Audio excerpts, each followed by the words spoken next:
Hello, my name is David LeBaron. I'm the Director of Curriculum and Assessment for the William S. Hart School District, and I'm here today to talk to you about state testing.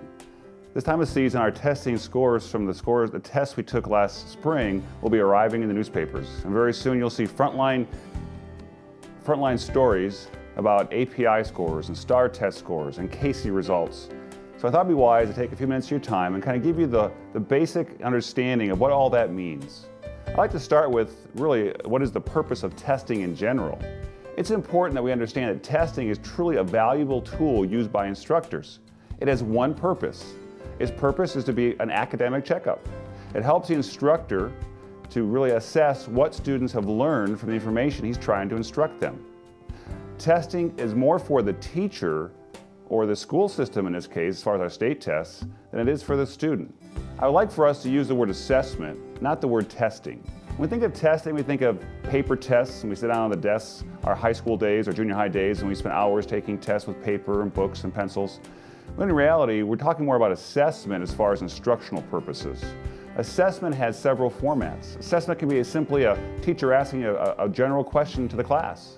It can be a thumbs up or thumbs down on a topic that a teacher just tried to instruct on, with the purpose of helping the teacher understand whether the students have learned the material or not, to give direction on what needs to be changed, what can be fixed for another time through that topic. Assessment can be a quiz, a short quiz given on a Friday. It can be a large test every week. Or in case of our conversation today, it can be state standardized tests. And there are two big ones that we're going to talk about. The first is the STAR test. STAR is an acronym, and it stands for Standardized Testing and Reporting. Every spring, students in grades 2 through 11 in public schools in the state of California take the STAR exams.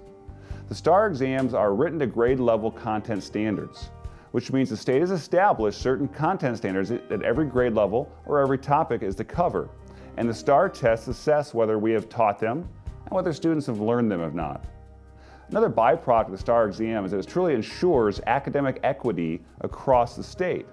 So whether you're a student or whether you are a fifth grader in San Diego, a fifth grader in LA, or a fifth grader up in San Francisco, you're covering the same material because we're held accountable for that in public education. And the STAR tests assess how well we've done that. That's the purpose of the STAR exam. When you're a student, when you take the STAR exam, it is scored to performance levels, and there are 5. So when a STAR test comes back, you'll find that you're either going to be advanced, proficient, basic, below basic, or far below basic. And that is the scores as they're returned on the STAR exam. The second big standardized test is the California High School Exit Exam, or more commonly known as the Casey. That's a test that every sophomore takes in public education. They take it in both English language arts and mathematics. And the purpose of the Casey exam is to ensure a minimum competency for high school graduation, as passing the Casey is required for every high school graduate. If you don't pass the Casey, both the English language arts and the math portion, you don't get a high school diploma. English language arts is tested through the 10th grade standards, and the math is tested through the Algebra 1 standards. And unlike the STAR, which gives you 5 performance levels, on the Casey you either pass or fail.